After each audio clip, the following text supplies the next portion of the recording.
ഹൃദയത്തിൽ കൂടുകൂട്ടാനും ഇനി എന്റെ കരളിലെ പ്രണയമാവാനും ഇനി എന്റെ ജീവനിൽ ശ്വാസമാകാനും പുനർജനിക്കാം നമുക്കൊരു ജന്മമെങ്കിലും.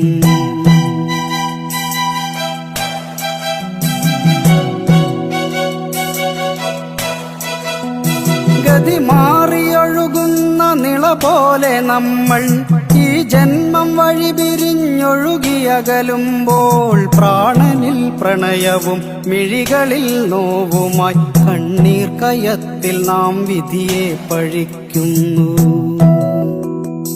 പ്രാണനിൽ പ്രണയവും മിഴികളിൽ നോവുമായി കണ്ണീർ കയത്തിൽ നാം വിധിയെ പഴിക്കുന്നു.